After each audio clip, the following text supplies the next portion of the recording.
할렐루야. 네, 2026년 신년 첫 예배에 제가 이렇게 함께할 수 있어서 너무 감사합니다. 오늘 특별히 함께하는 우리 자녀들을 보니까 아주 제가 오늘 입가에 미소가 떠나지 않는 이유가 이 아이들이 하나님 앞에 나와서 예배를 드리는 모습을 보니까 참 예전에 중국에서 사역했을 때 처음에 중국 갔을 때 제가 중국말도 잘 못할 때였는데 그때 예배에 들어가서 남녀노소 아이들까지 함께 열심히 찬양하고 그 성령의 역사 속에서 하는 걸 보면서 저도 모르게 눈물이 나며 함께 기뻐하며 찬양했던 그 모습이 떠올라서 오늘 예배하는 내내 꼭 중국에 다시 온 것 같은 우리 성령이 함께 하시는 바로 그 교회에 불러주셔서 너무 감사합니다. 저는 대한민국 서울에서 태어났고요. 1985년도에 하나님께서 저희 가족을 미국으로 이민 가게 하셔서 이제 이민 간 지 40년이 흘렀습니다.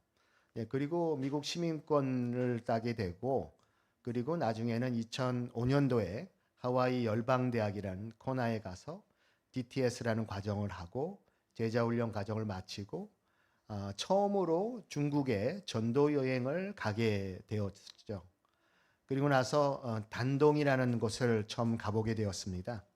단동에 가보니까 마침 그곳에 사역하시는 선교사님을 통해서 북한에서 잠시 나와 있는 북한 주민들을 한 두 분 정도 만날 수 있었는데 한 분은 30대 여자분이었어요. 이제 예수 믿은 지 3주 됐더라고요. 그래서 저희가 전도 여행을 갔으니까 우리가 어떻게 좀 기도를 해드릴까요? 했더니 그분이 이렇게 얘기를 해요. 저를 위해서 기도하지 마세요. 저는 예수를 알지 않습니까? 우리 북한에 있는 동포들 위해서도 기도해달라. 그들도 예수가 누구인지 알아야 됩니다. 저는 깜짝 놀랐습니다.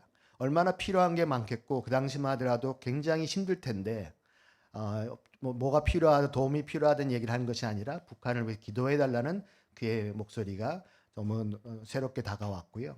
또 한 분은 약 50대 남자분이었는데 여러 가지 몸도 성치 않으시고 그러셨는데 예수 믿은 지 한 달 됐어요. 그래서 저희가 예수 믿으시니까 좀 어떠세요? 했더니 그전에는 살 소망이 없었는데 이제는 소망이 생겼습니다. 예수가 소망이다.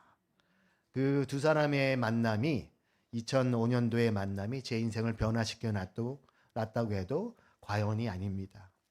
그리고 나서 하나님께서는 2006년도에 중국의 선교사로 파송을 하시고 우리 목사님도 계셨던 대련에서 처음에 사역을 하였고요.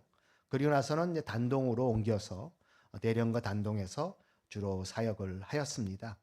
그런 과정 속에서 많은 분들이 북한 가까이 가서 우리 한번 기도했으면 좋겠습니다 해서 제가 대련에 사역할 때는 단기 선교팀들을 데리고 단동에 가서 같이 땅 밟기라고 기도하고 배도 타고 이런 일을 하다가 아예 단동으로 저희가 센터를 옮겨가지고는 그때부터는 이제 본격적으로 북한을 위해서 기도하는 일들을 주로 많이 했었습니다.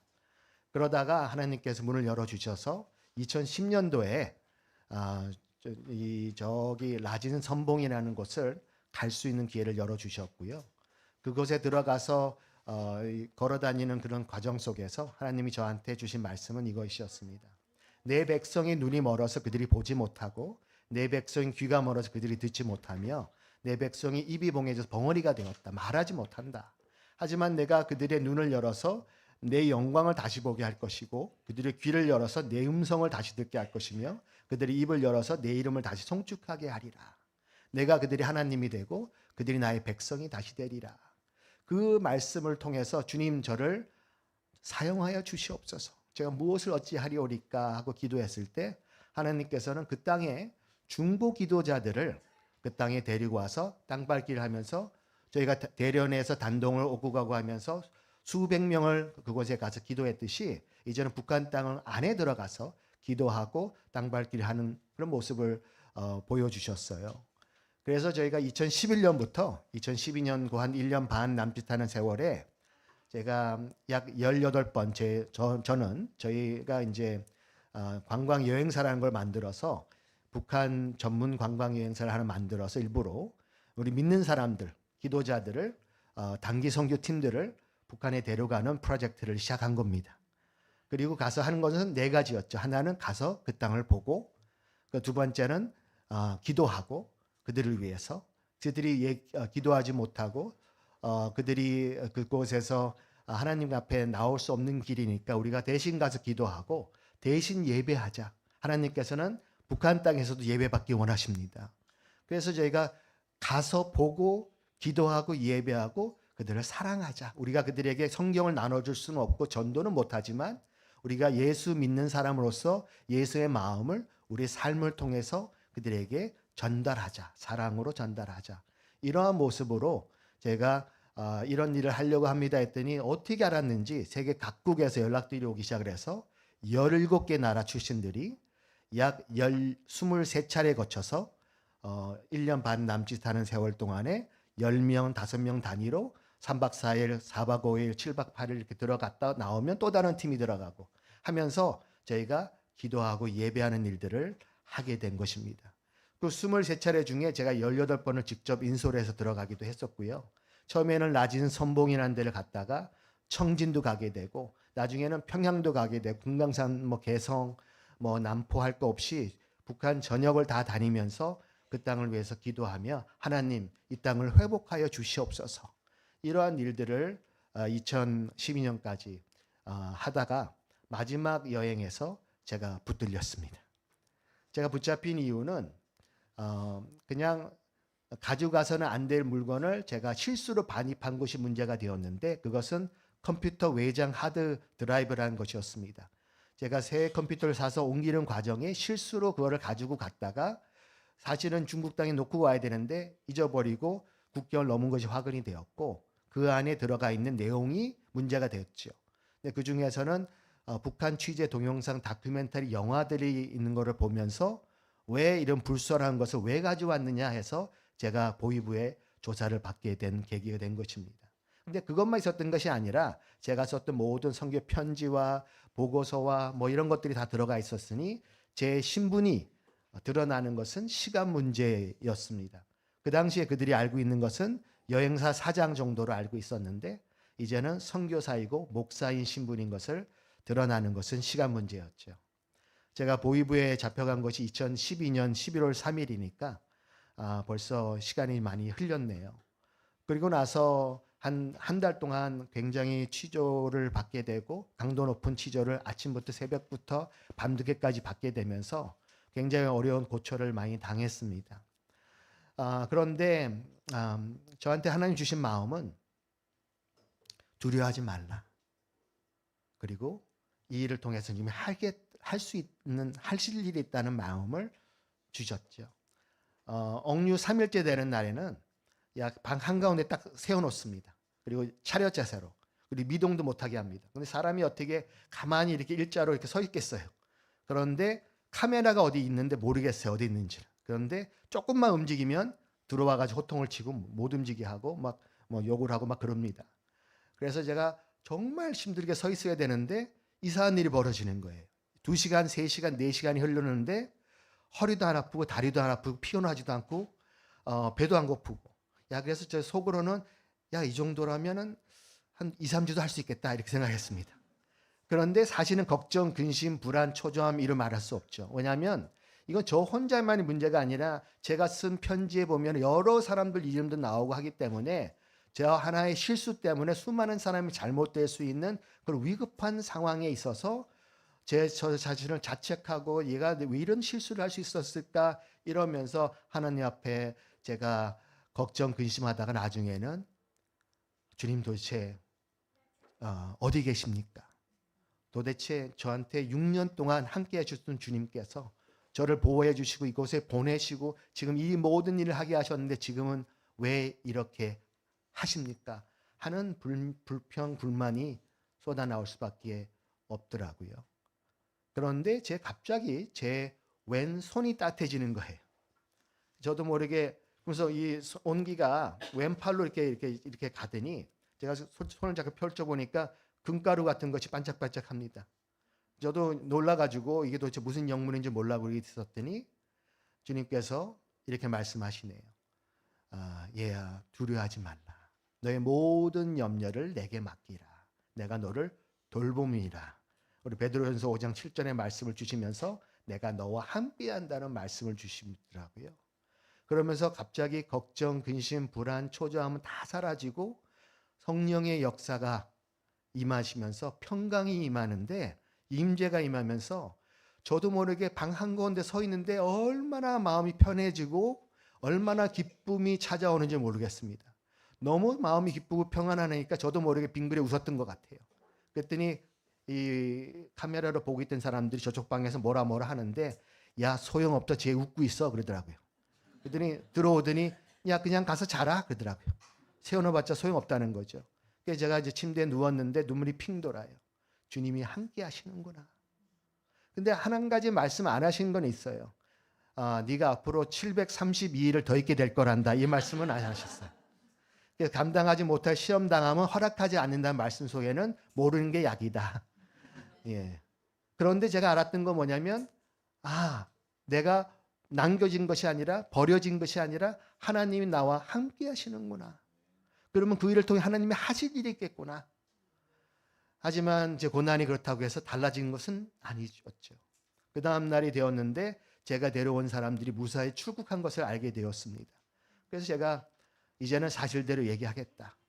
그래서 사실은 제가 선교사고 목사인데 이곳에 사람들 데려온 목적은 이 사람들 알고 기도하고 예배하기 위해서다라고 얘기하니까 이 사람들이 어기 막혔다고 그러면서 말을 못해요. 그러면서 당신이 엄청난 일을 저질렀는데 당신 혼자서 이 일을 했을 수는 없고 당신 도대체 누가 보냈나? 그래서 제가 하나님이 보냈습니다.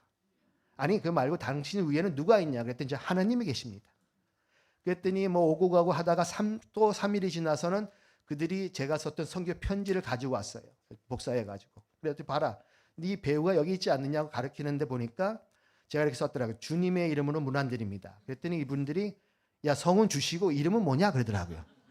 주 예수 그리스도십니다 했더니 긴가민가 해요. 몰라요 그렇게.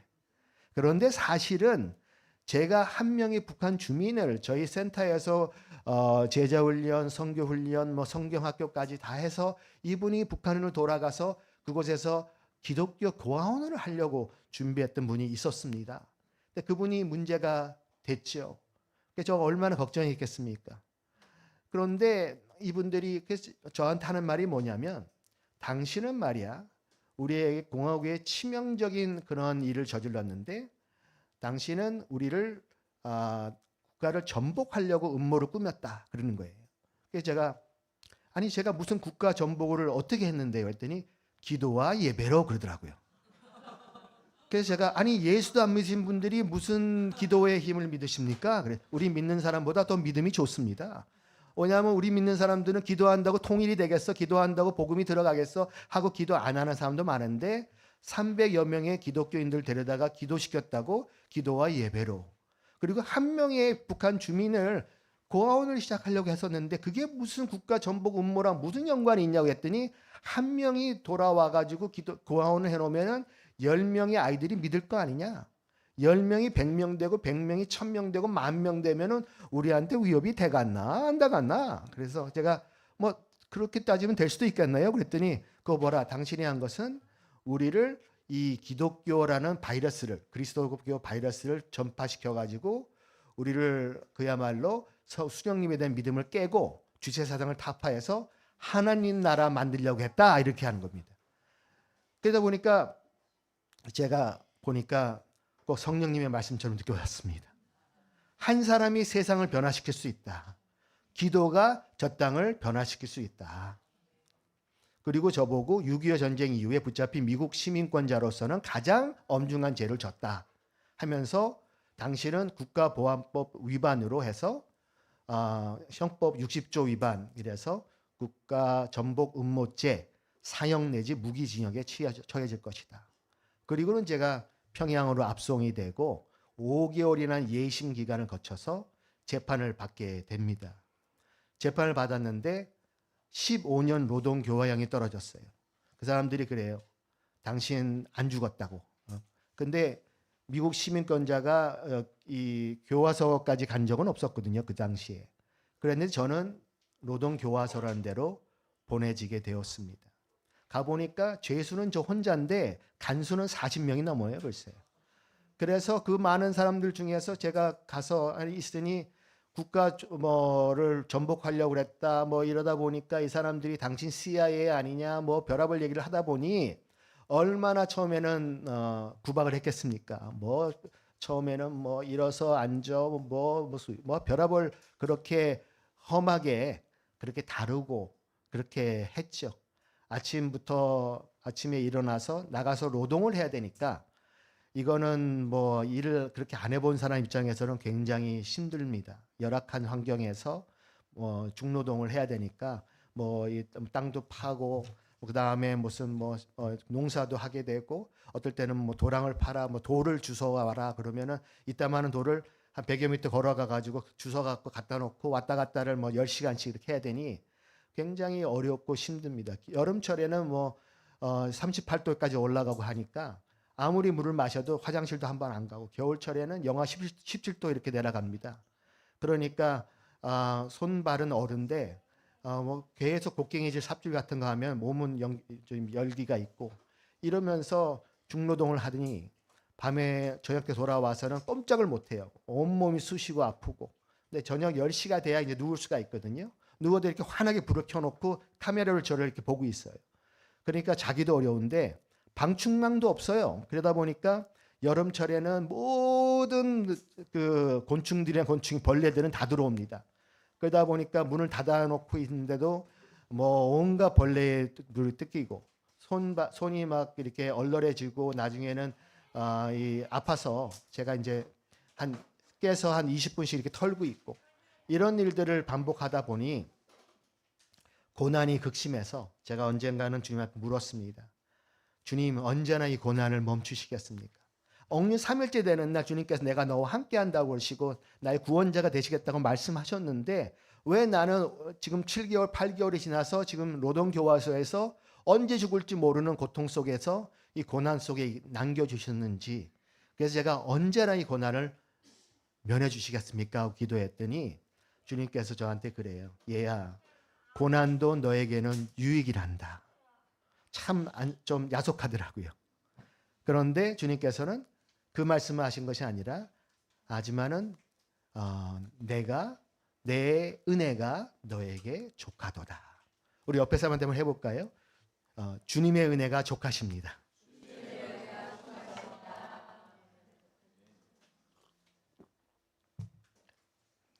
제가 홀로 있는 것 같아 느껴졌지만 주님께서는 아니야 내가 너와 함께하고 네가 약할 때 내가 강하다고 말씀하시고 내 은혜가 너에게 족하도다.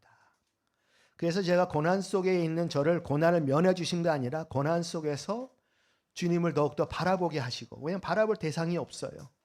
주님만을 신뢰하게 하시고 주님 앞에 나아가는 것을 가르치신 것 같아요. 그래서 제가 그래도 모범수가 돼서 그랬는지 제가 가져갔던 성경책을 돌려줘서 제가 쉬는 시간 뭐 앉아있는 시간에는 제가 성경을 볼 수 있도록 해줬습니다. 그러다 보니 제가 얼마나 많이 틈틈이 성경을 읽었는지 모르고 얼마나 많이 기도했는지 예배했는지 그러다 보니까 더 그 잡혔을 때보다 잡히기 전보다 훨씬 더 많이 하나님 앞에 주님 앞에 왜 제가 살기 위해서라도 더 당연히 나갈 수밖에 없는 그러다 보니까 주님의 마음으로 더 가까이 다가가는 그런 모습을 제가 발견하게 되었죠. 그러다가 어느 순간 제가 영양실조로 3개월이 지나니까 제가 그 27kg가 빠지더라고요. 그리고는 이제 영양실조가 돼서 이제 병원에 이제 입원해서 영양실조 치료를 받고 있는데 저희 그 당시에 저희 어머니가 저를 방문하게 되는 일이 벌어집니다. 그런데 그 어머니가 오시기 전에 제가 이제 일할 때마다 보면 딱 주일날 하루는 그냥 이렇게 의자에 앉혀놓고 TV 보게 하거든요. 근데 이제 하루 종일 보고 있으면 힘들잖아요. 그러면서 혼자서 이제 뭘 먹을까, 뭘 먹고 싶다는 걱정을 하게 돼요. 왜냐하면 주는 게 국하고 밥하고 짠지 2개가 나오는데 밥도 한 2, 3년 된 쌀 이렇게 해서 시꺼먼 쌀이 나오고 돌이 한 10개씩 들어가 있어요. 잘못하면 이빨이 나갑니다. 그런데 먹을 게 없죠. 그러니까 1시간만 일해도 배고파요. 항상 배고픈 가운데 있다 보니 먹고 싶은 게 생각이 나잖아요. 그래서 제가 혼자서 뭘 먹고 싶다 생각을 공상을 하다 보니까 제가 처음 생각한 게 하와이 초콜릿이 먹고 싶더라고요. 마카데미아가 들어가 있는. 두 번째는 이제 키캣이라는 또 미국 초콜릿. 그래서 세 번째는 이제 코스코에서 파는 육포, 미국산. 예, 네 번째는 이제 견과류. 다섯 번째는 이제 우리 에너지 바, 프로틴 바라고 하는 거 이제 갖고 다니는 거 있잖아요. 맛있겠다. 이게 배고프죠. 네. 예, 그래서 혼자서 그냥 빙그레 웃고 말았죠, 그냥. 왜냐하면 뭐 교화소에서 하와이 초콜릿이 어디 나오겠어요. 기도도 안 했습니다. 예, 그리고 나서 이제 병원에 가서 영양실조 치료를 받고 있는데 저희 어머니가 오신 거예요. 그리고 나서 감격적인 상봉을 했죠. 이제 상상이 안 갈 정도로 어머니 입장에서는 아들이 잡혀와 가지고 교화소에 있다가 영양실조로 누워 있는 아들을 만나러 오는 엄마의 심정은 어떻겠습니까? 그랬는데 이제 이튿날도 이제 만나게 해주면서 얘기하다가 저희 어머니가 뭐 좀 가져왔다고 꺼내시는데 첫 번째 꺼내는 게 하와이 초콜릿이에요. 마카데미아가 들어가 있는. 근데 두 번째 꺼내시는 거는 키캣이었어요. 세 번째는 코스코산 육포. 네 번째는 견과류. 다섯 번째는 에너지바. 딱 먹을 거는 딱 5가지만 가져오셨어요. 다른 거는 제가 뭐 전화도 안 했고 편지도 안 했고 나 초콜릿 먹고 싶어 얘기도 누구한테 한 적이 없죠. 그리고 기도도 안 했잖아요. 근데 사실 그거 잊어버렸죠. 5달 전에 제가 생각했던 거 그거 기억나겠어요? 그런데 우리 주님은 잊지 않으셨습니다. 제가 꼭 이렇게 제가 혼자서 이렇게 교화소에서 앉아갖고 혼자서 상상하는 얼굴을 사진을 찍어 놓으셨다가 봐라. 내가 너와 함께하지 않니? 내가 너를 떠나지 아니하였고 저버리지 아니하였고 너의 마음속에 있는 세밀한 음성도 듣고 있단다. 우리 주님은 좋으신 분이십니다. 그리고 저희가 감격적인 상봉을 했지만 집에 갈 수 있는 상황이 되지 못했습니다. 그리고 외부에서 백악관에서 특사가 와서 저를 만나기도 했었으나 못 데려가는 경우도 있었고요. 그게 참 낙심이 되더라고요. 그런 과정 속에서 저는 이런 생각을 했어요. 이 초콜릿을 먹는 게 중요한 게 아니라 이렇게 나를 생각하시는 주님이시라면 내가 설령 돌아가지 못한다 하더라도 그것만으로 만족할 수 있지 않을까. 우리 주님께서는 그만큼 우리한테 살 이유 또 이것에 있을 이유를 주시는 분이시구나. 그리고 나서 제가 있는 동안에 집에 갈 수 없는 상황에 벌어지는 상황 속에서 나중에 저희 어머니가 편지를 보내왔어요. 이제는 다니엘의 세 친구의 믿음이 필요할 때다. 우리 여호와께서 능히 우리를 구원할 수 있지만 그러하지 아니할지라도의 믿음이 필요하다. 그래서 제가 알았죠. 집에 갈 수 없는 상황이라는 것은. 그러면서 기도하는 과정 속에 제가 참 힘든 기도를 했습니다. 그러다가 주님께서는 저한테 이런 걸 요구하신 것 같으셨어요. 주님, 제가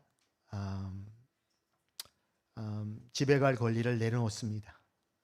저를 사용하여 주시옵소서라고 기도하니까 주님께서는 얘야, 네가 나를 사랑하느냐라고 물으셨습니다. 너의 모든 것보다. 그러다 보니까 제가 생각했던 건 무엇보다인데 보니까 너의 아이들보다, 너의 아내보다, 너의 사역보다, 네가 살아왔던 그 모든 것보다도 나를 더 사랑하느냐라고 물으시는 것 같았어요. 그래서 저도 모르게 예라고 대답을 합니다. 제 마음속에서는 그러지 못한 거 알지만은 그래도 예라고 대답을 하니까 주님께서는 그러면 내 양을 먹이라. 내 어린 양을 치라고 말씀을 하셨습니다. 제 주위에 50명이 넘는 사람들이 있는데 저를 억압하고 저를 감시하는 사람으로밖에 못 보고 매일 기도했지 않겠어요? 집에 보내달라고. 그래서 영어로 한다면 Save me, O Lord. 저를 구출해달라는 기도를 하다가 Use me, O Lord. 저를 사용해달라는 기도로 바뀌는 후부터는 주님께서는 그들을 내가 이곳에 너를 목자로 보냈다고 말씀하시는 것입니다. 너를 이곳에 죄수로 와 있는 것이 아니라 나의 아들로 목자로 와 있으니 이들을 먹이라고 말씀하시는데, 그때부터는 하나님께서 그 마음을 부어주시기 시작을 하십니다. 그리고 나서 주님, 제가 이걸 어떻게 할 수 있겠습니까? 뭘 맨날 윽박지르고 억압하는 사람들을 제가 뭘 어떻게 할 수 있겠습니까? 했을 때 하나님 앞에 제가 기도하는 가운데 주님이 문을 열어주십니다. 그래서 이제 이상하게 그 다음부터는 아무도 없을 때는요, 한 분씩 와가지고 저한테 그래요.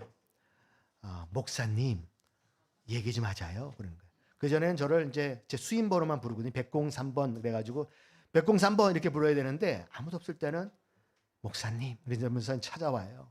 그러다 보니까 가정 상담, 뭐 예비 부부 상담, 별의별 걸 다 하고 있는 거예요. 그러다 보니까 제가 그들의 목자가 되어가고 그들의 친구가 되어가더라고요. 한 분이 저한테 와갖고는 목사님처럼 하나님 믿으면 뭐 좀 생기는 게 있습니까? 그러더라고요. 아이고, 생기는 게 있으니까 믿지 그냥 믿겠습니까? 그러면서 하나님이 이렇게 공급해 주시고 이렇게 응답해 주셨더니, 야, 부럽다고. 자기들은, 왜냐하면 자기들은 자력갱생하라고 그러면서 주는 것도 없대요. 근데 나는 기도 마음을 척척 주시니까 부럽대요. 또 한 분은 와가지고 목사님처럼 하나님 믿으면은 교회에다가 뭘 갖다 바쳐야 됩니까? 그러더라고요. 그러니까 한 사람은 대가를 묻고 한 사람은 혜택을 묻는 거죠. 그래서 제가 물론 11조 감사헌금도 있지만은 먼저 선생님 자신을 하나님 앞에 드려야 됩니다. 한 2년 동안 못 가고 있으니까요. 한 청년이 보다 안 됐는지 와가지고, 아니 하나님 살아 계신다면서 그런데 왜 아직 여기 있나? 그러는 거예요. 당신처럼 이렇게 오래 있는 사람 처음 봤다는 거예요. 그래서 제가 그랬어요. 하나님이 안 계시고 살아 안 계신 게 아니라 하나님의 계획이 다른 것 같다고. 그 계획 속에는 선생님도 포함되어 있는 것 같아요. 나 아니면 어떻게 하나님 이야기, 밖의 세상 이야기 들을 수 있겠나요? 그랬더니 맞대요. 평생 처음 듣는 이야기래요. 제가 조사받을 때 한 분이 그랬어요. 내가 하느님이란 말은 들어봤어도 예수란 말은 당신 통해 처음 들었는데 이 예수가 우리 조선에 사나 중국에 사나? 그러더라고요. 그래서 저는 농담하는 줄 알았어요. 이 사람이 보이부 직원인데다가 평양 출신이고 평양 대학까지 나온 사람인데 예수가 어디 사냐요? 글쎄. 아니, 평양이 어떤 곳입니까? 평양에는 동방이 예루살렘이라고 불렸던 대부흥이 있었던 그 평양 출신의 사람이, 그것도 보이부 사람이 예수가 어디 사냐고 물어볼 정도로 모른다는 현실이 북한 땅의 현실입니다. 그런데 제 주위에 수십 명이 있지만 아무도 예수에 대해서 들어본 사람이 없는 거예요, 글쎄. 근데 제가 그곳에서 예수 믿으세요 얘기했다가 그 사람까지 잘못될 수 있기 때문에, 아니 그 사람만 잘못된 것이 아니라 3대를 멸족시킵니다. 부모, 자식까지. 왜냐하면 정치범으로 보이게 됩니다. 왜냐하면 하나님 외에, 거기서는 하나님이 누구예요? 자기들 하나님은 김일성이니까 김일성 외에 그 어떤 신도 섬기지 말라는 것이 1계명인데, 그거 외에 다른 신을 섬기는 자체는 정치적인 행위이기 때문에 정치범으로 취급하는 거예요. 그래서 박해를 하는 것입니다. 그래서 제가 말로 전할 수 없는데 주님께서는 그들에게 이런 예전에 제가 신학교 때 배웠던 예화를 생각나게 하시더라고요. 한 선교사님이 인도에 가셔서 선교를 하시는데, 인도의 소수민족 불악에 그쪽 언어가 많이 어려웠나 봐요, 사투리가. 그러다 보니까 3년이 돼도 잘 언어를 못해가지고 복음을 제대로 못 전하고, 5년이 지나도 별 성과가 없고 7년, 10년이 되니까 교회에서 안 되겠다고 돌아오라고 해서 돌려보내고, 그 자리에 젊은 선교사를 갖다 놨더니 젊은 선교사는 3년만 되니까 언어를 할 수 있게 되어서 자신이 생겨가지고 온 불악 주민들 모아놓고 처음으로 복음을 전하고, 자, 예수 믿을 사람 손 들어보세요 했더니 모든 사람이 손을 드는 거예요, 글쎄. 그래서 보니 내가 좀 말이 짧아가지고 못 알아듣나 봐서 다시 설교를 한번 하고, 자, 이제 아셨죠? 예수 믿을 사람만 손 드세요 했더니 또 손을 다 들길래 이분이 좀 화가 나가지고, 예수가 누군지는 알고 손을 드십니까? 했더니 불악의 촌장님이 손을 드시면서 예수께서 우리랑 10년 동안 함께 사셨습니다. 그 예화를 북한에 있을 때 생각나게 하시더라고요. 그래서 네가 말로 전하지 말고 네 삶으로 전하거라. 그래서 이들이 만날 수 있는 유일한 예수는 네가 유일할 수 있다. 작은 예수가 되어주라고 하는데 그게 말이 쉽지. 그렇잖아요. 누가 막 욕하면 나도 욕하고 싶고, 그 사람 누가 때리면 나도 때리고 싶고, 때릴 수는 없지만 때리는 마음은 같겠죠. 그런 것이 사람인지인데, 예수라면 어떻게 하셨을까? 예수라면 이 환경에서 이들에게 어떤 마음으로 사셨을까? 오늘 우리 마지막 찬양이 우리 주님의 마음을 알게 하옵소서. 그 마음대로 주님의 마음을 그들에게 전할 수 있다면 내가 어떻게 할 수 있을까? 못하는 거 아니까 아침부터 기도해야 돼. 주님, 오늘 주님의 마음을 이들에게 전하게 하옵소서. 주님 닮게 하여 주시옵소서. 주님의 형상이 이루어지게 하옵소서. 참 어려운 과제였습니다. 그러면서 나가서 노동하고 이렇게 하고 있는데 한 번은 겨울철이었는데 연락이 왔어요. 이제 이틀 있으면은 특사가 온다고, 미국에서. 이제 집에 갈 준비를 하래요. 그 얼마나 기쁩니까? 이제는 풀려나는구나. 그래가지고 제가 그동안에 그분들하고 이제 작별 인사를 했습니다. 그동안 감사했었습니다. 뭐 인사하고 너무 기분이 좋아가지고 제가 노래까지 했죠. 이제는 우리가 헤어져야 될 시간, 다음에 또 만나요 하면서 이렇게 막 손을 이렇게 막 이랬더니 이분들이 야, 그 슬픈 노래 하지 말라 그러는 거예요. 가기는 어딜 가네. 야, 2년밖에 안 됐어. 그러면서 말동무되고 좋은데 벌써 갈라 그래? 그러는 거예요. 아쉬워하더라고요, 이분들이. 그런데 이틀 후에 특사는 오지 않아요. 일주일을 기다렸는데 아무도 안 옵니다. 그러면서 담당 검사가 와가지고는 야, 그거 취소됐다 그러더라고요. 야, 얼마나 마음이 허탈한지 그때서야 알았습니다. 집에 갈 권리를 내려놓는 것은 한 번 하는 것이 아니라 날마다 해야 되는 것이었구나. 주님을 더 사랑하기로 결정하는 것은 한 번 하는 것이 아니라 날마다 해야 되는 것이었구나. 저녁 때마다 돌아와서 제가 할 수 있는 유일한 것은 이제 찬양하는 것이었습니다. 밤이 되면 정전이 돼서 깜깜한 상태로 제가 저녁 한 8시부터 10시까지는 자기 전까지는 깜깜한 상태에 제가 깨어 있어야 되니까 제가 손들어서 저 그러면은 잘 수는 못 자게 하니까 그러면 제가 노래해도 됩니까? 뭐 노래는 하라 그러더라고요. 그래서 제가 그때부터 혼자서 이제 노래를 하다 보니 처음에는 그 사람들 노래도 따라하고 뭐 여러 가지 하다가 나중에는 이제 찬송가를 또 제가 배웠던 노래를 뭐 볼 수는 없으니 그 당시에는 이제 제가 옛날 배웠던 찬양들을 하기 시작을 했습니다. 많은 찬양들을 했는데 그 중에서 내 영혼이 은총 입어 찬양을 많이 하게 되더라고요. 3절 가사에 보면은 저희가 초막이나 궁궐이나 내 주 예수 모신 곳이 그 어디나 하늘나라, 주 예수와 동행하니 그 어디나 하늘나라는 그 구절이 있는데 초막이나 궁궐이나 대신에 감옥이나 병원이나 내 주 예수 모신 곳이 그 어디나 하늘나라라고 바꿔서 잘 불렀습니다. 근데 아무도 안 듣는 것 같지만 다 들려요. 저 혼자 있고 거기 농촌이고 뭐 산골이기 때문에 온 제 목소리가 다 퍼져나가서 거기 수십 명이 다 듣고 있습니다. 날마다 콘서트 하는 기분이에요. 그리고 듣고 있으면 이 사람들이 그래요. 자기들끼리 야, 이상해 그런 거예요. 그 너는 어떻게 야, 네가 죄수고 우리가 간수인데 왜 네가 더 행복해 보이느냐 그런 거예요. 네가 갖고 있는 그 기쁨과 소망은 어디서 나오나? 근데 그 사람들 말하면 배짱과 담력은 어디서 나오나 그런 거예요. 그래서 제가 하나님부터 나옵니다. 이상하다는 거예요. 뭐 실성한 사람도 아니고 여기 지금 당장 내일 모레 잘못될 수도 있는데 도대체 예수가 누구이길래 내 주 예수 모신 곳이 그 어디나 하늘나라라고 찬양을 노래할 수 있느냐? 예수가 누구냐? 제가 돌아가기 전에 교화서 소장님이 저한테 악수를 청하시면서 딱 한마디 하시는데 그 말씀이 또 봅시다 그러더라고요. 근데 눈물이 글썽글썽해요. 아, 하나님께서 일하셨군요. 제가 그런 과정들을 겪으면서 2014년 11월 3일이 딱 2년째 되는 날인데 그 10월 3일이 월요일이었습니다. 근데 그 바로 1일 날 토요일 날 담당 검사가 찾아왔어요. 그 사람이 매주 토요일마다 오후 3시에 딱 방문을 합니다. 52주를 한 주도 거리지 않고 찾아왔는데 그 사람이 와가지고 하는 얘기가 야 1년 2년 지나갔으니까 13년만 더 있으면 돼. 그때 되면 너 환갑이니까 환갑잔치 해줄게 그러더라고요. 야 아무도 안 와. 너는 잊혀졌어. 이 정부가 널 버렸어. 이러고 가더라고요. 근데 그 얘기를 한 번만 들으면 또 그러겠는데 매주 왔을 때 똑같은 얘기를 합니다.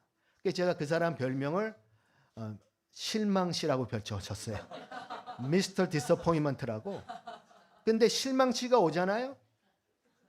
그러면 실망이 됩니다. 아무리 기도하고 찬양하고 하나님 앞에 말씀 이뤄도요. 실망시가 오면요 실망이 돼요. 근데 실망이만 되는 게 아니라 실망이 되면 소망을 잃어버리고 다음에는 그것이 소망이 절망으로 바뀌고 절망이 되면 우울증 환자 되고 나중에는 정신병자 되겠더라고요.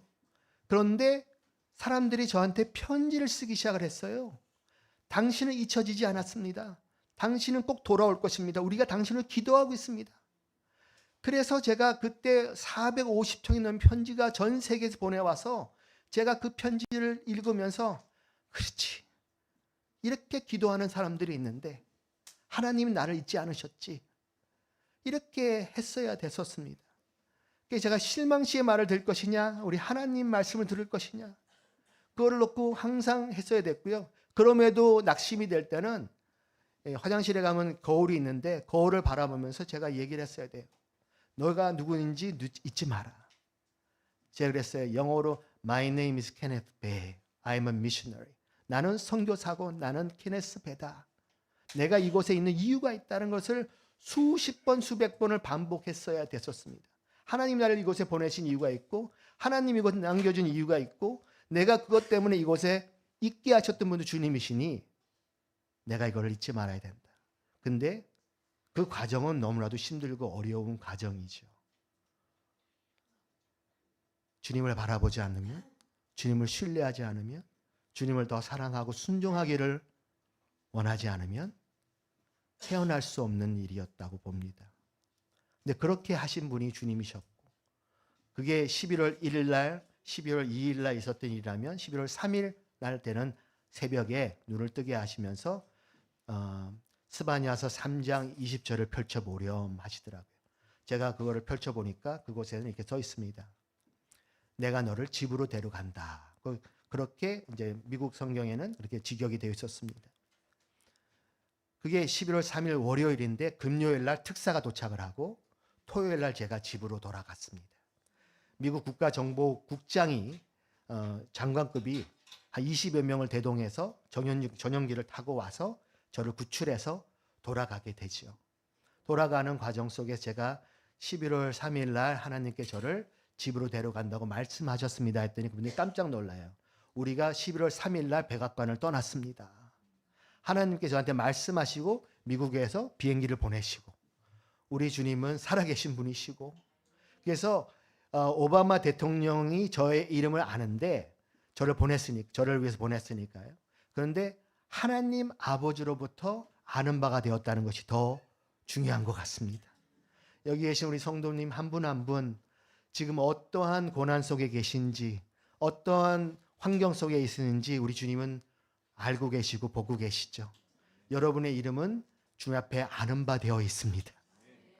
그래서 성도로 부르셨고 예배자로 부르셨고 주님 앞에 동역자로 부르신 걸로 믿습니다. 저는 돌아오면서 주님께서 그러셔요.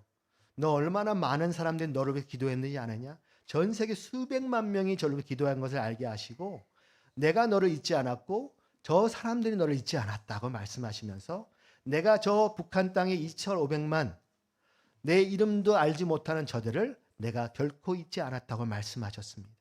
내가 그들을 다시 회복하겠다 말씀하시면서 가서 전하라. 내가 너에게 큰일 행함을 전하라고 말씀하시면서 이제 그들이 너를 위해 기억하고 너를 위해서 기도했던 것처럼 그들에게 가서 내가 너한테 행한 것을 전할 것이며 그리고 그것을 통해서 그들로 하여금 북한 땅에 있는 주민들을 기억하게 하고 그들을 위해서 기도하게 하라. 기도의 분량이 찼을 때 하나님께 그들도 구출하고 다시 회복해서 하나님의 사람들로 세우겠다고 약속하신 것이 2014년도 11월 달에 있었던 사건이었습니다. 그리고 나서 2016년도에 제가 한국으로 나오게 됐죠. 그러면서 그때 책을 썼는데 그 이름도 잊지 않았다는 이름이 되었습니다. 하나님이 저를 잊지 않으셨고 북한 땅을 주민들도 잊지 않고 계시기 때문에 우리도 그들을 잊지 않아야 된다는 이름으로 우리가 그 책을 써서 발간을 했고요. 예, 그런지 벌써 이제 딱 올해로 10년째가 되었네요. 그래서 그 책을 발간하면서 제가 한국에 나와서 여러 군데 가서 많은 집회를 하게 되면서 한 첫 3년은 굉장히 바쁘게 지냈었습니다. 뭐 해외도 많이 나갔었고 국내에서도 집회를 많이 했는데, 그러면서 제가 갈 수 없었던 곳, 생각지도 못했던 곳, 유엔에 가서도, 미국 백악관에 가서도, 미국에 있는 의회 상원 하원에 가서도 증거할 수 있는 그런 일들을 마련해 주시면서 놀라운 일들을 벌여 주셨는데, 제가 또 어떨 때는 작은 교회, 또 어떤 시골에 있는 교회, 한국에, 아니면 또 어떤 한 번은 에콰도르에 있는 조그만 시골에 있는 학교에 가서 말씀을 전했는데, 9살짜리 꼬마가 와서 하는 얘기가, 제가 6살 때 선교사님을 위해서 2년 동안 기도했어요 그러더라고요. 그래서 깜짝 놀랐습니다. 에콰도르가 그 중미에 있는 조그마한 나라인데 거기에 있는 작은 마을에 있는 학생이 뭐가 아쉬워서 2년 동안 매일 저를 위해 기도했겠습니까? 제가 브라질에 가서 거기는 한 10,000명 나오는 그런 교회에서 제가 집회를 했는데, 그 집회가 끝난 다음에 103세 되신 할머니가 저를 찾아오셨어요. 휠체어를 이렇게 앉으셔가지고 오시면서 제 손을 붙잡고 계시더니 뭐라고 말씀하시냐면은, 제가 103세가 될 때까지 한 번도 북한을 위해서 기도해 본 적이 없는데, 내가 이제는 선교사님 간증을 듣고 나서 내가 이제부터 주님 앞에 갈 때까지 날마다 북한을 위해서 기도하겠나라고. 그래서 지금 1,000여 명이 넘는 사람들이 브라질에서 함께 기도하는 동역자들로 세워진 것을 나중에 주님께서 알게 하시더라고요. 그래서 내가 그곳에 왜 있었어야 되는지, 그리고 돌아와서 니에미아 글로벌 이니셔티브라는 단체를 만들어서 마치 니에미아가 한 사람이 그 떠나온 조국, 또 예루살렘을 위해서 기도했을 때 하나님은 그 기도를 응답하셔서 그 성벽을 재건하고 이스라엘을 재건하는 그 위대한 원동력으로 사용하신 것처럼 주님 우리로 하여금 기도하게 하옵소서. 저희가 그래서 니에미아 기도 서명 운동이라는 것을 시작을 했더니, 하나님께서 지금 현재 76개국에서 6,050여 명의 분들을 북한을 위해서, 통일을 위해서 기도하는 동역자들로 세워주셨습니다. 그래서 니에미아 100만 기도 서명 운동이라는 것을 그래서 이렇게 사인하고, 한국에서는 약 2,800여 명, 외국이 더 많아요 지금은. 그런데 이거는 우리가 더 많은 분들이, 어떤 아이는 5살짜리가 이걸 서명한 적도 있고요, 89 되신 분이 서명하신 분도 계시고, 76개국에서, 아프리카에서, 뭐 남극에서 성경하신 분도 있으니, 하나님께서 왜 북한 땅에 제가 2년 동안 있어야 되는지 궁금증을 알게 하시고, 지금은 이 매달마다 똑같은 기도 편지를 놓고 함께 기도하는 그런 기도 운동으로 함께 하시게 되었죠. 이거는 누구나 참여할 수 있는 일이고, 당사자인 우리는 당연히 참여해야 되는 일이라고 믿습니다. 여러분, 오늘 만약에 이 기도 서명 운동 동참하시기 원하시는 분들이 있으면 우리 뒤에 우리 원령 간사님 통해서 여러분들이 받으시고 서명해 주시면 됩니다. 제가 오늘 간증을 하면서 오늘 말씀을 잠깐만 좀 말씀드리고, 그리고 오늘 마무리를 좀 해야 될 것 같은데, 오늘 말씀의 제목은 새로운 일을 행하시는 하나님이라고 제가 그렇게 말씀을 했습니다. 이 이사야서 61장 4절의 말씀은, 그들은 오래 황폐하였던 것을 다시 쌓을 것이며 예로부터 무너진 것을 다시 일으킬 것이며 황폐한 성읍 곧 대대로 무너져 있는 것들을 중수할 것이니라고 되어 있습니다. 이 말씀은, 그들이라는 것은 당시 이스라엘을 통해서 이 예루살렘에 있었던 사람들, 그 이스라엘 땅에서, 유대 땅에서 망해져서 이제 갈라졌던 마지막 남은 사람들이 결국은 돌아와서 다시 이거를 재건할 거라는 그 예언의 말씀을 주셨고, 그것이 니에미아를 통해서 이루어지는 역사가 일어나는 것이죠. 그 기간이 꽤 됩니다. 약 70여 년이 지나서 다시 그들이 회복되고 다시 재건하는 일들로 세워지는 것이죠. 그래서 그것을 뭐냐면, 영어로 따지면 리셋이라고, 뭐냐면 다시 원 상태로 돌려가는 것을, 기능을 회복하고 불필요한 것을 제거하는 것을 우리 리셋이라고 할 수 있습니다. 그래서 우리가 이사야서 43장 18절 21절에 하나님께서는 이 신적 이 리셋의 예를 보여주시는데요, 바로 하나님은 이스라엘 백성들에게 그들이 한 번도 본 적이 없는 새로운 길을 행하시겠다고 약속하시면서 바다 가운데 큰 길을 내시고 큰 물 가운데 길을 만드시겠다고 말씀하십니다.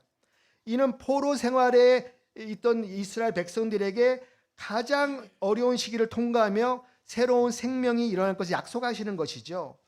그래서 광야의 길을, 사막의 길을 내시겠다고, 강을 내시겠다고 하시면서 전에 없던 길을 여실 거라는 말씀하십니다. 그래서 이 43장 18절에 보면은 너희는 이전 일을 기억하지 말고 옛날 일을 생각하지 말라 하시면서 이제는 과거에 있었던 일들 거기에 매여 있지 말고 예전에 자기가 잘못했던 거, 결핍, 패배주의 이런 데 묶여 있지 말고 이제 새로운 일을 하실 하나님을 바라보라고 말씀하십니다. 고난의 기억이 너무 많으면요, 많은 분들이 나는 그때도 잘못됐고 지금도 잘못될 것이고 앞으로도 못할 거야 이렇게 생각하기 쉽습니다. 뭐냐면 이 사람은 희망이 없어. 왜냐하면 태어나기도 그렇게 태어났고 살아온 것도 그렇고 지금도 소망이 없고 앞으로도 소망이 없을 거야 라고 한다면 이 주체는 누가 새로운 일을 하시겠다는 것이죠? 하나님이 새로운 일을 하시겠다는 것입니다. 이 이스라엘 백성은 부패하였고 하나님 범죄하였고 망해도 당연한 백성이었지만 이 이스라엘 백성을 품으시고 선택하시는 분은 하나님이셨고 너희는 이렇게 범죄하였고 너희는 잘못했지만 이 70여 년이라는 세월 동안 하나님 그들을 단련시키셨지만 그럼에도 불구하고 언제든지 죄성이 남아있기 때문에 언제든지 하나님을 배신하고 배반하고 하나님께 부패하고 또 잘못된 길을 갈 수 있는 사람에도 불구하고도 하나님은 이들에게 내가 길을 내고 강을 내겠다고 말씀하십니다. 그거는 우리에게도 희망과 소망의 메시지입니다. 우리는요, 특별히 이렇게 새해가 되잖아요. 새해가 되면은 내가 정말 올해 한 해는 하나님 앞에 열심히 살아야지. 내가 올해 한 해는 정말 열심히 헌신해야지. 내가 정말 뭔가 해야지 하면서 작심삼일이 되기 쉽고, 그리고 나도 또 해봤자. 그러니 아예 꿈도 꾸지 마라. 누가요? 사단이 얘기하는 거예요. 너는 실패자야. 너 해봤자 또 마찬가지야. 너는 또 그렇게 될 거야. 근데 그걸 나한테만 그런 것이 아니라 내 주위인 사람도 그런 시각으로 바라보게 되면 다 실패자끼리 모여 있으니 아무 소망들이 없어요. 그러면 어떻게 됩니까? 그러면 우리는 전능하신 하나님을 바라보고 그 하나님을 신뢰하는 것이 아니라 내 자신을 바라보고 실패하는 자로서 그 일만 생각하니 야, 예전 일을 기억하지 말라. 옛날 일 생각하지 말라 하고 말씀하시면서 내가 새로운 일을 행하리니 이제 나타날 것이라고 말씀하시는 것입니다.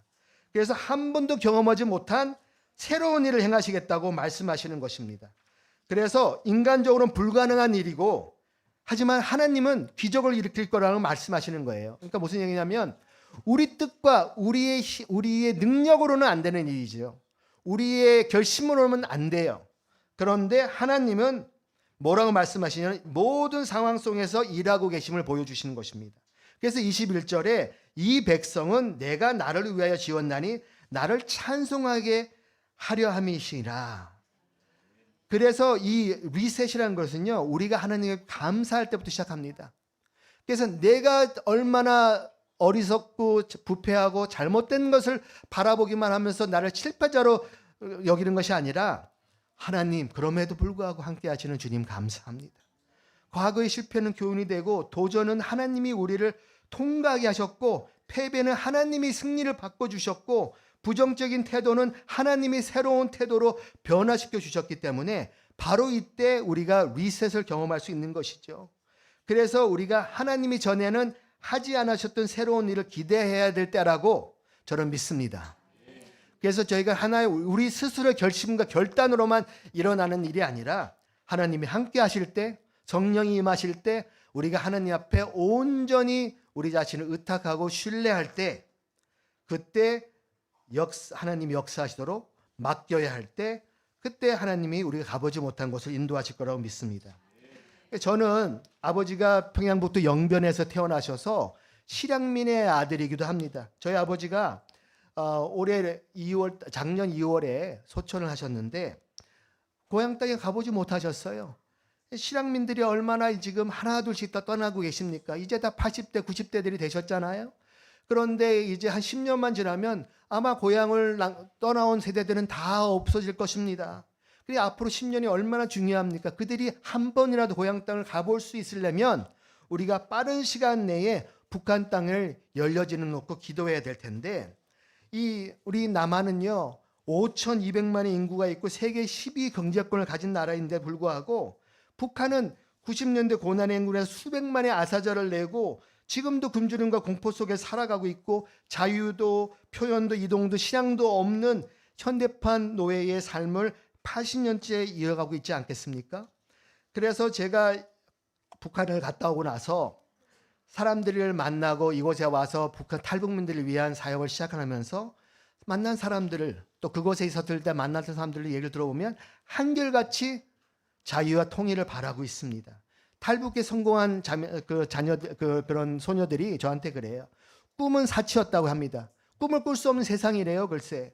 근데 자유를 얻고 나서 비로소 미래를 꿈꿀 수 있고 이곳에서 자기들 꿈꿨던 그 일들을, 한 친구는 이곳에 와가지고요 간호사가 됐으면 좋겠다고. 근데 그곳에서는 대학을 못 가는 신분이었어요. 그곳에 원하는 직장 가지도 못하고 직장에 가서는요 거기서 그냥 돈을 내야지만 직장 생활을 할 수 있는 그런 곳이었다고 합니다.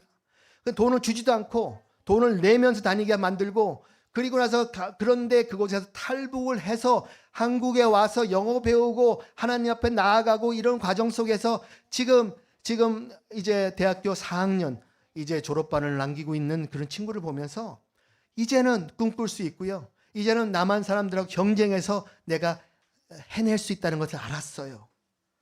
여러분, 이거는요 통일이 단순히 우리가 두 나라 영토 통합의 문제가 아니라 인간의 존엄 회복과 자유의 확장이라는 인리적인 사명이 담겨져 있는 일인 것을 저는 믿습니다. 여러분, 우리 대한민국 헌법은요 모든 자유민주주의 헌법 안에서 인권을 보호할 의무를 갖고 있거든요. 그것을 북한 주민들까지 확장해야 되는 일이 우리의 일인 것입니다. 그래서 우리가 이제 국적과 사상과 종교와 체제를 넘어서 인간이나 이유만으로 존중받아야 되는 것이 모든 사람이 누려야 될 권리이기 때문에 이제는 북한 땅이 그러지 못한 것을 아니, 우리만 평화롭고 우리만 잘 살고 우리만 편한 것이 중요한 게 아니라 지금 북녘 땅에 있는 동포들은 지금도 정말 사람처럼 살지 못하는 세상이 있기 때문에 그들을 우리가 기억하고 그들을 위해서 기도하고 그들에게 당신들은 잊혀지지 않았다고 얘기해주고 꼭 좋은 날이 올 것입니다. 당신에게도 구원이 구출이 내린 날이 올 것입니다 하는 것입니다. 3만 5천 명의 사람들이 한국에 와 있거든요. 제가 한국에 처음 나왔을 때 보니까 매년 1,000명에서 1,500명이 새로 입국하더라고요. 근데 그들을 케어해주고 그들을 잘 보살펴줄 수 있는 그런 공동체들이 좀 부족하더라고요. 교회에 잘 정착도 잘 못하고 처음에 와서 10명에 9명이 교회 생활을 못하는 걸 보면서 너무 안타깝더라고요. 한국까지 왔는데 이곳에 와서 하나님을 만나지 못하면 얼마나 안타깝습니까? 그래서 저희가 이들을 케어하는 일부터 시작을 했어요. 이분들을 어떻게 해서라도 좀 도와드릴까, 정착하는 걸 도와드리고, 그러다 보니까 엄마들 만나서 그들 상담도 해주고 그들도 만나주다 보니까 이분들이 하는 얘기가 우리 아직까지 내 아들, 딸이 북한에 남겨져 있습니다. 그들 좀 도와주세요. 그들도 내 언니가 아직도 와야 됩니다. 그러다 보니까 저희도 할 수 없이 하다 보니까 그들을 북한 땅에서 중국에서 한국까지 오는 그런 탈북하는 여정을 저희가 돕는 일들을 처음엔 좀 했습니다. 한 100여 명의 사람들이 저희를 통해서 한국 땅을 밟게 되면서 제가 그들을 오니까 하나원에 가서 그들을 만나면서 정착 지원을 하다 보니 그들이 1명, 2명 그렇게 찾아오게 되었죠. 그러다가 저희가 그들을 위한 커뮤니티 센터를 만들어서 그들에게 이제 잘 오셨습니다. 환영합니다. 이것이 친정집 같은 역할이 되어주고 우리가 울타리가 되어주고 여러분들이 버팀목이 되어줄 수 있도록 처음에 정착을 돕겠습니다 하는 일들을 첫 몇 년을 하게 하시다가 코로나가 닥쳤네요. 그러면서 제가 아무것도 할 수 없게 되면서 그러면서 주님께서 문을 열어주셔서 저 중국에 있는 분들하고 한 분, 두 분 통화하다 보니 그들에게 상담을 하게 되었습니다. 그러다 보니까 나중에는 한 분, 두 분씩 너무 좋네요. 누가 제가 중국에 온 지 15년, 20년 됐는데 아무도 제 이야기를 2시간씩 들어준 사람이 없어요. 그래서 제 친구 소개해도 돼요. 그러다 보니까 한 명, 2명 이렇게 하다 보니 그 다음에는 많은 분들이 저희랑 만나게 되고 온라인으로 그러다 보니까 그런 일들을 또 하게 하시죠. 그러다가 주님께서는 이제는 통일을 준비해야 될 때라고 말씀을 하십니다. 그리고 이제는 그래서 저희도 이름도 뉴코리아 파운데이션의 이름으로 바꾸면서 이제는 통일을 준비하고 북한 재건을 위해서 다음 세대를 양육하고 그리고 정말 죽어가는 영혼들을 우리가 살릴 수 있는 일들을 해보자. 그러다 보니 저희가 정말 소외된 이웃들, 지금도 보면 두메산골에 팔려가서 정말 어렵게 살고 있는 사람들 찾아가게 하시고 그들을 섬기게 하시는 일도 하게 하시고 또 아직까지 지금 한국에 와 있지만 아직 북녘 땅에 있는 그 가족들을 정말 만나고 싶어하는 분들 그들을 돕는 일들을 하다 보니까요. 저희가 이제는 결정한 것은 그러면 이제는 북녘 땅에다가 대북 라디오 방송을 올해부터는 시작해야겠다 하고 생각을 하게 하셨어요. 지금 한국에서 모든 국정원이나 대북 방송들을 다 취소시켰고 그리고 이제 미국에서도 대북 방송들이 다 중지되어 있는 상황에서 미국 그들이 밖의 세상 이야기를 들을 수 있는 길이 다 막혀 있습니다. 이제는 탈북도 못 해요. 이제는 별아벌 장치가 다 돼 있어가지고 탈북도 못 하고 예전에는 굶게 되었으면 중국에 나오셨지만 나올 수도 없고요. 이제는 이들이 그곳에서 꼼짝없이 그냥 그러고 살아야 되는데 지금도 굶어 죽는 사람들이 속출하는 그러한 엄청나게 어려운 세상에서 살아가고 있습니다. 여러분 이번 쌀값도요 6배가 올랐고요 1년 사이에. 그리고 8,000원 하던 환율이 달러당 1달러당 8,000원 하던 것이 지금 4만 원이 넘어갔습니다. 지금 그러니 이 사람들이 살 수가 없어요. 그래서 이 지금 경제가 망해져 있는 그런 상황 속에서 그들은 아무 대안이 없습니다. 그래서 저희가 그들에게 복음의 길을 열을 수 있는 대북 기독교 방송을 하자. 그래서 저희가 한 분, 두 분들이 같이 모여서 이 일을 좀 합시다. 우리가 일주일에 매일같이 1시간씩 지금 방송을 하기를 소망하고 있는데요. 그들이 들을 수 있는 시간대에 방송을 해서 제가 그한테 보내왔던 소망의 편지같이 전 세계에 있는 분들이 그들에게 글을 써서 당신들은 잊혀지지 않았습니다. 우리가 당신들을 응원합니다. 그런 편지 쓰는 거를 읽어주는 것도 하고 싶고요. 그 다음에 성경 저희가 스토리 바이블 같이 성경도 읽어주고 싶고 또 정말 좋은 목사님들의 정말 설교도 틀어주고 싶고 그들에게 필요한 정보들을 밖에 세상에 주면서 당신들을 우리가 생각하고 있다는 이야기들을 그들에게 나누고자 합니다. 저희한테는 별로 큰 문제가 아니에요. 왜냐하면 우리는 극동방송도 있고 다양한 매체를 통해서 언제든지 이 기독교 그런 문화와 컨텐츠의 홍수가 있지만 그들은요 한 줄기의 빛이라도 하나의 음성이라도 들을 수 있다면 마치 제가 그곳에 있었을 때 저를 생각해서 보내왔던 편지 한 줄이 저한테는 제 생명줄이었던 것처럼 그들에게도 그런 역할을 감당하기를 소망합니다. 그래서 저희가 그들에서 이제는 올해는 저희가 3가지를 주로 하는데요. 첫째는 우리가 통일을 지지한 뉴코리아 통일 지지 서명 캠페인을 걸 통해서 그들에게 이제 북한 주민들은 위해서 우리 통일을 이루어서 그들이 복음을 들을 수 있는 길이 열릴 수 있도록 우리가 함께 힘을 모읍시다 하는 통일 지지 캠페인을 벌이고 있고요. 거기에 서명 운동에 여러분 동참해 주시면 너무 감사하겠고 또 한 가지는 우리 니에미아 기도 서명 운동을 통해서 또 여러분들이 함께 기도의 동역자로 세워주시면 감사하겠고 그리고 또 이렇게 이게 여러 우리 중국이나 또 한국이나 또 아니면 또 북한에 있는 주민들을 위해서 그들의 어렵고 힘든 가정들을 위해서 여러분들 헌신하고 싶으신 분들이 있으면 또 거기에 작정해 주셔도 좋고 또 이렇게 대북 방송을 통해서 전파의 전도자가 되겠습니다 하신 분들이 있으면 또 그렇게 해 주셔도 좋습니다. 제가 말씀을 맺을 텐데요. 여러분 저는 제가 너무 지쳤었습니다. 무슨 얘기냐면 10년을 해보니까요. 2016년도에 와서 이제 올해가 10년이 됐잖아요. 저도 그 사이에 지난 5년 동안에 수술을 6번 하고요. 병원에 입원을 7번을 하고 뭐 스텐트 시술 뭐 별의별 걸 다 했어요. 저도. 그러니까 몸과 마음이 지치고 이거 언제 이게 나는 10년이면 저는 통일될 줄 알았거든요. 이거 계속 해야 돼요. 그리고 이게 한다고 무슨 뭐가 뭐 저희가 무슨 생존을 위해서 하는 것도 아니고 한다고 무슨 도움이 될까 이런 생각도 할 때가 많아요. 그런데 하나님께서는 저한테 새로운 일을 행하시는 하나님, 영적인 리셋이라는 마음을 지난 9월 달에 저한테 말씀을 주시면서 보라 내가 너에게 새 일을 행하겠다. 그리고 이제 다시 하나님 앞에 이 부담감을 놓지 말기를. 제가 그것을 돌아왔을 때 놓지 못했던 이유는 저는 그 땅에 있었잖아요. 그들의 아픔과 고통을 봤잖아요. 저희 어머니가 처음에 왔을 때 너도 이제 딴 거 해라. 너도 할 만큼 했지 않니? 그냥 진짜로 이제 여행사를 차려서 여행하는 걸 하든지 뭘 딴 걸 하지. 그래서 저는 그들을 외면할 수 없어요. 저는 그들의 아픔과 고통을 보았고 저는 그곳에 있었던 사람으로서 근데 저는 돌아왔잖아요. 근데 제 뒤에 있었던 사람들은 돌아오지 못한 사람들도 있습니다. 지금 오토 원변 학생 그곳에서 고문당해서 돌아와서 죽었고요.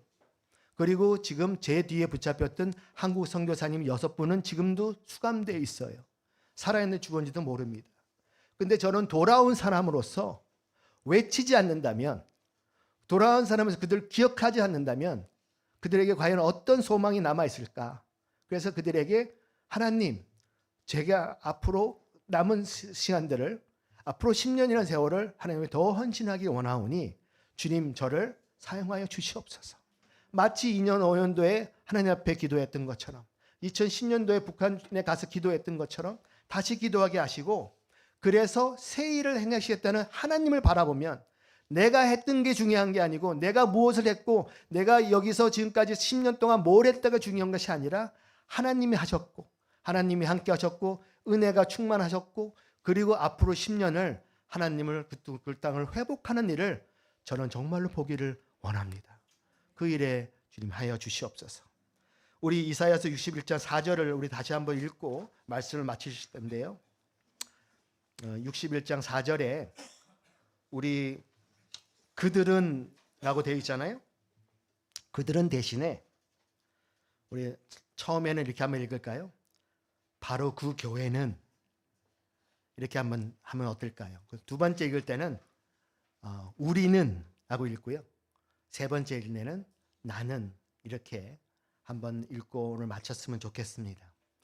여러분 탈북민들이 이거들의 부담감만 돼서는 안 되죠. 북한 주민들만 이건 해도 되는 게 아니죠. 우리가 한민족이고 한 나라고 한 미래를 꿈꾸는 한민족 우리가 대한민국을 이뤄야 되기 때문에 우리가 부담감을 가지고 우리가 올해를 시작하면서 주님 우리 교회가 바로 그 교회가 오래 황폐되었던 것을 다시 쌓을 것이며 옛부터 무너진 것을 다시 일으킬 것이며 황폐한 성읍 곧 대대로 무너진 것을 중수할 것이라고 그렇게 외치며 시작하는 한 해 되기를 주님의 이름으로 축원합니다. 우리 한번 3번을 하게 될 텐데 여러분의 마음을 담아서 우리 한번 같이 바로 그 교회는 두 번째는 우리는 세 번째는 나는 이렇게 하고 마치도록 하겠습니다. 자, 시작. 바로 그 교회는 오래 황폐했던 곳을 다시 쌓을 것이며 옛부터 무너진 곳을 다시 일으킬 것이며 황폐한 성읍 곧 대대로 무너진 것들을 중수할 것이며 우리는 오래 황폐된 곳을 다시 쌓을 것이며 옛부터 무너진 곳을 다시 일으킬 것이며 황폐한 성읍 곧 대대로 무너져 있던 것을 중수할 것이며 나는 오래 황폐했던 것을 다시 쌓을 것이며 옛부터 무너진 것을 다시 일으킬 것이며 황폐한 성읍 곧 대대로 무너진 것을 중수할 것이며